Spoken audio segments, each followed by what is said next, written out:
So my dear future doctors, विजियम NEET test series chapter wise जिसमें test हो रहे हैं 4700 टोटल क्वेश्चंस वाली ये जो टेस्ट सीरीज है, इसमें हम आज बात करेंगे CWT03 यानी कि classification of elements periodicity in properties वाले चैप्टर की। तो शुरू करें इसके क्वेश्चंस। चलिए फर्स्ट क्वेश्चन से, IUPAC symbol of element with atomic number 108 would be. तो देखो आपने देखा होगा कि एलिमेंट्स जो होते हैं उनके नंबर्स के अकॉर्डिंग, जैसे 100 के ऊपर अबव 100 अगर किसी एलिमेंट का एटॉमिक नंबर अबव 100 है तो उसका कोई ना कोई IUPAC नेम होता है। और आपने ये UBN, UON, UNO, UUO इस टाइप के बहुत सारे नाम आपकी पीरियडिक टेबल जो है आपके पास, चार्ट ऑफ पीरियडिक टेबल, उसमें देखे होंगे। वो एक्चुअली क्या होते हैं, 0 को हम बोलते हैं नील, 1 को बोलते हैं अन, 2 को बोलते हैं बाई, 3 को बोलते हैं ट्राई, 4 कहलाता है टेट्रा,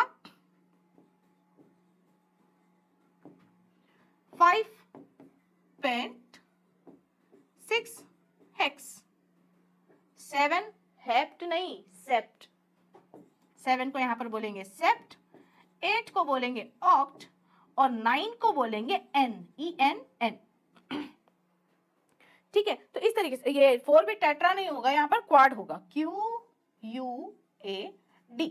तो अब यहाँ पर कोई भी एलिमेंट दे दिया जाए, जैसे एलिमेंट नंबर 108 का IUPAC नेम पूछ रहे हैं, तो 108 में 1 को हम क्या कहते हैं बेटे, UN, 0 को कहा जाता है नील, अन नील, और 8 को बोलते हैं ऑक्ट, और नाम पूरा करने के लिए सफिक्स लगा देते हैं IUM।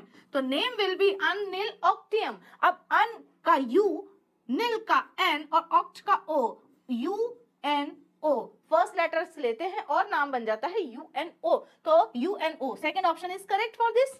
और यहां से आप कॉम्बिनेशंस बना करके 100 से लेकर के कितने भी अब आप टर्म्स बना सकते हो, यहां से नाम लेकर के, और ये लास्ट में सफिक्स लगा देना है। तो नाम हो जाएगा अननील ऑक्टियम। अननील ऑक्टियम जो है उसका शॉर्ट में बोलते हैं उसको UNO। ठीक है, यूनो कार्ड्स भी खेले होंगे आप लोगों ने। तो UNO is the correct answer. देखते हैं अपना आंसर सही है कि नहीं। देखो करेक्ट है ना।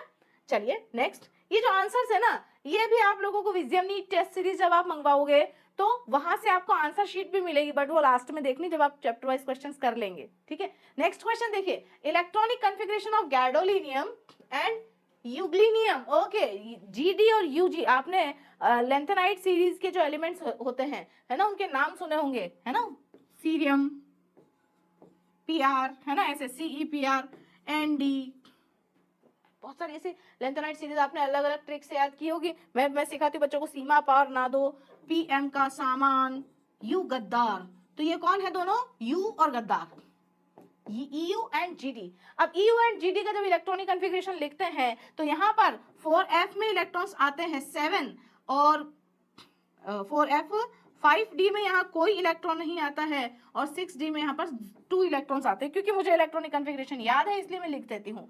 अगर आपको इलेक्ट्रॉनिक कॉन्फ़िगरेशन सीखना है तो पढ़ना पड़ेगा, है ना। तो टिप्स पे होना चाहिए इलेक्ट्रॉनिक कॉन्फ़िगरेशन। देखो ये जो चैप्टर है ना, ये वाला जो चैप्टर है, ये चैप्टर आपकी इनऑर्गेनिक केमिस्ट्री की एक बेसिक कड़ी है, जिसको कहते हैं ना, अगर आपने बिल्डिंग एक बनाई है तो उसकी अगर नींव मजबूत है, तो नींव मजबूत है तो आपकी बिल्डिंग मजबूत बनेगी, है ना। कोई हल्का सा झटका, अर्थक्वेक, कोई फ्लड वगैरह उसको गिरा नहीं सकता जब तक वो मजबूत है तब तक, है ना। कोई डिस्ट्रैक्शन उसको फेल नहीं कर सकते। ऐसे ही आपकी भी अगर नींव मजबूत है ना, तो फिर आप भी कभी छोटे मोटे डिस्ट्रैक्शन से डिस्ट्रैक्ट नहीं होंगे और सफलता जरूर मिलेगी।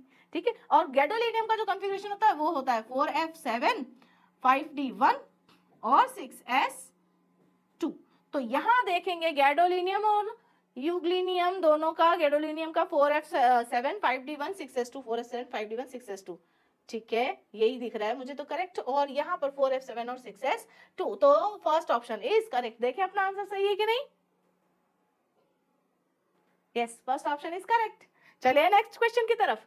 तो ये पता है वो वाले क्वेश्चंस हैं जो आप लोगों के लिए विजियम नीट टेस्ट सीरीज में क्यू सारथी की तरफ से एक्सपर्ट फैकल्टीज के द्वारा से चुन चुन करके हैंड पिक्ड क्वेश्चंस हैं ये। इनको अगर कर लिया ना तो नीट क्रैक करने से कोई भी नहीं रोक रहा आप लोगों को। नेक्स्ट क्वेश्चन देखिए, magnetic momentum of X3+ ion, मतलब कोई एक आयन है X3+, जिसका मैग्नेटिक मोमेंटम दिया हुआ है √35।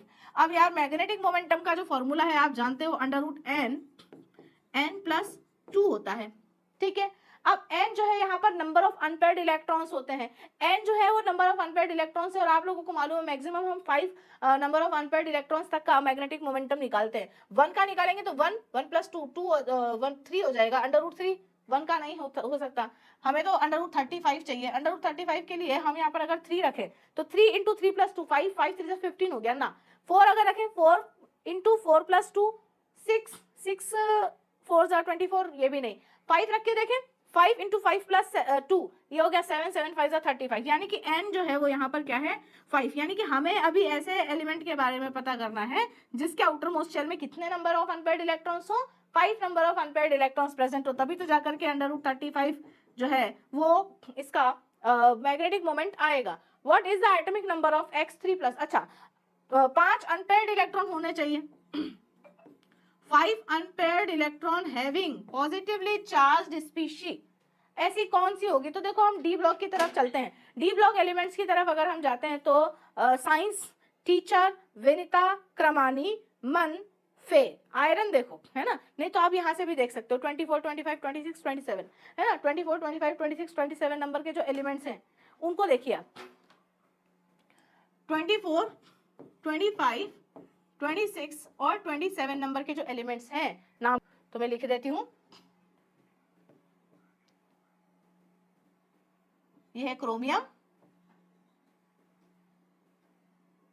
मैंगनीज, आयरन और ये कोबाल्ट। ठीक है, अब यहाँ पर आप देखो कि इनका इलेक्ट्रॉनिक कॉन्फ़िगरेशन बनाना है। अब इलेक्ट्रॉनिक कॉन्फ़िगरेशन बनाना है ना, तो देखो इसमें होता है 3d5 और 4s2। मैं ऐसे बनाती हूँ, देखो 3d का जो सीरीज है ना, 3d सीरीज या फर्स्ट ट्रांजिशन सीरीज, उसका इलेक्ट्रॉनिक कॉन्फ़िगरेशन बनाती हूँ। साइंस स्कैंडियम, यानी स्कैंडियम मतलब 3d1 4s2, science teacher, Vinita, क्रमानी। क्रमानी यानी कि क्रोमियम, क्रोमियम में 3d में 5 और 4s में 1 इलेक्ट्रॉन, 3d में 5 और 4s में 1 इलेक्ट्रॉन है ना। कैसे? साइंस टीचर, विनिता, क्रमानी। मन यानी कि मैंगनीज में 3d में 5 और 4s में 2 इलेक्ट्रॉन, 3d में 5 4s में 2 हो गए है ना। तो साइंस टीचर, विनिता, क्रमानी, क्रमानी, मन, फे। आयरन में कितने हो गए? 3d में एक पेयर्ड हो गया, तो इसका मतलब 3d में 6 इलेक्ट्रॉन्स और 4s में 2 इलेक्ट्रॉन्स है ना। तो कैसे हो गया ये देखो, साइंस टीचर, विनिता, क्रमानी, मन, फे। अब कोबाल्ट आया, कोबाल्ट में 1 इलेक्ट्रॉन और बढ़ जाएगा, यानी कि यहाँ पर पेयरिंग हो जाएगी। तो 5 तो ऑलरेडी थे, 2 और बढ़ गए, 3d में 7 और 4s में 2, कितने हो गए? 3d में 7 इलेक्ट्रॉन्स हो गए और 4s में 2 इलेक्ट्रॉन यहाँ पर है। अब अगर आप इनका 3+ इलेक्ट्रॉन निकाल देते हैं, अगर आप इसमें से इनको अगर आप 3+ चार्ज बनाना चाहते हैं, तो 3+ चार्ज बनाने के लिए आपको क्या करना पड़ेगा? 2 इलेक्ट्रॉन तो ये उड़ाने पड़ेंगे, 2 इलेक्ट्रॉन ये, 2 इलेक्ट्रॉन ये, 2 इलेक्ट्रॉन ये और 1 इलेक्ट्रॉन ये उड़ाया। तो इसका मतलब यहाँ से कितने इलेक्ट्रॉन चेंज हो जाएंगे ना चेंज। जब यहाँ पर इलेक्ट्रॉन्स चेंज हो जाएंगे तो देखो अपन ने इसमें से 2 इधर उड़ाए थे, 1 इधर से उड़ाया था, तो कितने हो गए? कम हो गया ना। तो कम हो गए तो कितने हो गए? ये बच गया 3d6 हो गया है ना। इधर से भी उड़ाए थे तो ये बच गया 3d5 हो गया। इधर से भी 2 इलेक्ट्रॉन, साइंस टीचर, विनिता, क्रमानी, मन, 2 इधर से उड़ाए थे तो 1 इधर से भी तो उड़ाना पड़ेगा, यहाँ पर रहेगा 4। और क्रोमियम का अगर देखें तो साइंस टीचर, विनिता, क्रमानी, तो 1 यहाँ से और 2 यहाँ से उड़ाएंगे तो बच जाएंगे 3d में 3 इलेक्ट्रॉन्स। अगर इनका सबका 3+ अगर हम आयन बनाते हैं तो यहाँ आप देखोगे कि 5 अनपेयर्ड इलेक्ट्रॉन वाला कौन सा एलिमेंट नजर आ रहा है? मुझे तो ये एक ही नजर आ रहा है। कौन? ये आयरन। आयरन में देखो जब आप आयरन को 3+ चार्ज दे देते हैं, यानी कि 3 इलेक्ट्रॉन्स जब इसमें से निकल जाते हैं, तो it is having 5 unpaired electrons in its valence shell and the magnetic momentum will be 35. Then the correct option is third. 26 is the atomic number of this atom. तो देखो कितना कॉम्प्लिकेटेड है, सारे के सारे इलेक्ट्रॉनिक कॉन्फ़िगरेशन भी आ गया है ना, आयंस के फॉर्मेशन भी आ गया, तीसरा मैग्नेटिक मोमेंटम भी आ गया, सारा दिमाग लग गया ना। इस तरीके के क्वेश्चंस बनाए हैं, जल्दी से मंगवा लो। तो option 3 is correct. Now next question है, an element whose IUPAC name is trium। देखो अन मतलब 1, अन मतलब 1 और ट्राइम मतलब 3, यानी कि एलिमेंट नंबर 113 की बात कर रहा है, 113 नंबर का एलिमेंट। अब ये पूछ रहा है एलिमेंट 113 यानी कि UUT बिलोंग्स टू। यार देखो एक बात मुझे बताओ, जब भी 100 के ऊपर के जो एलिमेंट्स होते हैं, है ना, 100 के बाद जो भी नंबर होता है 13 यहाँ पर जो है ये इसका ग्रुप का नंबर है। 13 क्या है, इसका ग्रुप का नंबर है। और ग्रुप 13 से लेकर के ग्रुप 18 तक के elements belongs to the P block, है ना। Group 1 and 2 element belong to the S block. 3 से 12 तक के जो एलिमेंट्स हैं they belongs to the D block, and 13 से 18 तक के जो एलिमेंट्स हैं belongs to P block. So this element belongs to P block only, and answer is correct.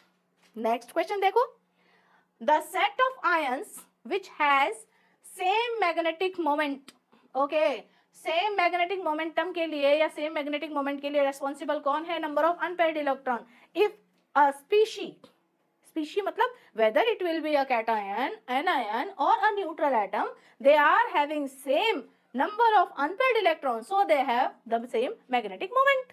तो अगर सेम मैग्नेटिक मोमेंट चाहिए तो उसके लिए रेस्पॉन्सिबिलिटी किसकी है, नंबर ऑफ अनपेयर्ड इलेक्ट्रॉन्स की। तो हम यहाँ पर देख लेते हैं इन सब में अगर नंबर ऑफ इलेक्ट्रॉन्स जिस भी सेट में सेम आ रहे होंगे ना, उसमें नंबर उसका जो मैग्नेटिक मोमेंट आ रहा होगा वो भी सेम ही होगा। तो करें कोशिश।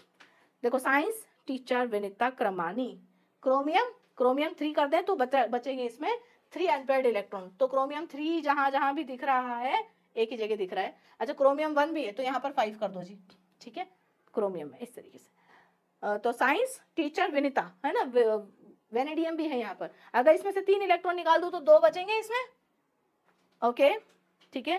साइंस टीचर विनीता क्रमानी मन, मैंगनीज आ गया। मैंगनीज में से मैंगनीज 2+ दिखाई दे रहा है, अगर 2+ यानी कि 2 इलेक्ट्रॉन निकाल दो तो इस मैंगनीज में भी 5 बचेंगे, 5 unpaired, and 5 unpaired electrons are there. मन फे आयरन आ गया, आयरन में 6 इलेक्ट्रॉन्स 3d6 और 4s2 होता है। अब आयरन मुझे 3+ और 2+ दोनों वाला दिख रहा है, अगर 2+ होता है तो 2 इलेक्ट्रॉन निकाल दूंगी, 4 अनपेयर्ड इलेक्ट्रॉन्स बचेंगे, और 1 इलेक्ट्रॉन ये पेयर्ड वाला भी निकाल दूंगी तो 5 अनपेयर्ड इलेक्ट्रॉन बचेंगे। मुझे देखो यहाँ पर दिख रहा है 5, 5 और 5, तो Mn2+, Fe3+ and Cr+ are having equal number of unpaired electron, so they are having same magnetic moment। तो आंसर will be second। और कोई ऑप्शन मुझे दिख नहीं रहा, देखो यहाँ पर 3 और 2, यहाँ 4 और 5, इसका देखने की जरूरत ही नहीं जब वहां सेम आ गया, ठीक है, तो आंसर हो जाएगा 2। तो इसी तरीके से आप लोगों को इस टाइप के, इस कैटेगरी के 50 क्वेश्चंस का हर एक चैप्टर का एक एक पेपर मिलेगा। आप उस चैप्टर को कंप्लीट करो, पूरा अपना रिवाइज करो, जहाँ के भी टेस्ट आपको देने हैं, जिस भी कोचिंग में पढ़ते हो, जो भी स्कूल में आप पढ़ते हो, जैसे भी आपको तैयारी करनी है करो, बट तैयारी विजयम नीट टेस्ट सीरीज।